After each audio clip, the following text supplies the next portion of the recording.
जरांगेचं आंदोलन संपलेले जे काय काय काय मिळालं या आंदोलनामध्ये, खरं तर समाजातल्या लोकांनी जरांगेला बुटाडाने आणलं पाहिजे. आता नेमकं मिळालं काय, काय मिळवलं या आंदोलनामधून. आता जे खरे लोक बोलतात फक्त आता यांनी पाळीव काहीतरी लोक ठेवलेले किंवा ते त्यांच्या लोकांवर ट्रोल करण्यासाठी. आता त्यांचा केदार नावाचा कोण त्यांचा जुना सहकारी, त्यांनी सुद्धा सगळं सांगितलं काय मिळवलं आपण.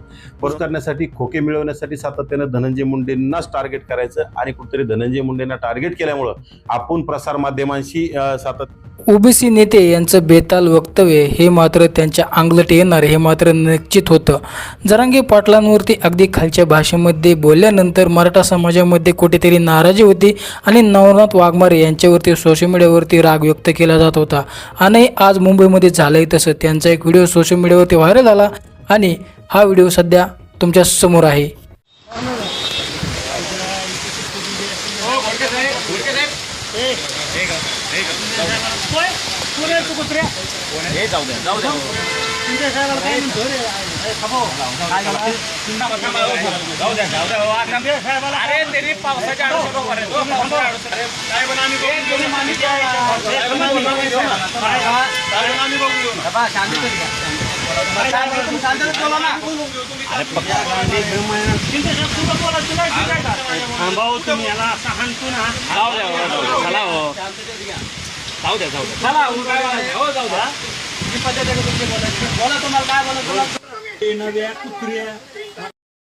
नवनाथ वाघमारे यांनी कालच जरांगे पाटलांवरती खालच्या भाषेमध्ये टीकास्त्र केलं होतं आणि आज मुंबईमध्ये मराठा समाजाच्या वतीने त्यांना चांगलं ठणकावण्यात आलं. मराठा समाजातील काही मंडळी त्यांना चांगले प्रश्न विचारले. एवढंच नाही तर त्यांनी थेट विचारलं की थांबा आज याला मी चांगलंच मारतो. अशा खालच्या भाषेमध्ये देखील मराठ्यांनी आणि मराठा युवकांनी त्यांना ठणकावलं. परंतु तिथे केदार यांनी मध्यस्थी केल्यानंतर हे प्रकरण जागच्या जागेवर शांत झालं आणि नवनाथ वाघमारे यांनी तिथून पळ काढला असं सांगितलं जात आहे. परंतु नवनाथ वाघमारे यांना हे प्रकरण चांगलंच भावलं आणि हे मुद्दा आता चर्चेमध्ये आला आहे. तर मंडळी तुमचं यावरती काय मत आहे कमेंट सेक्शनमध्ये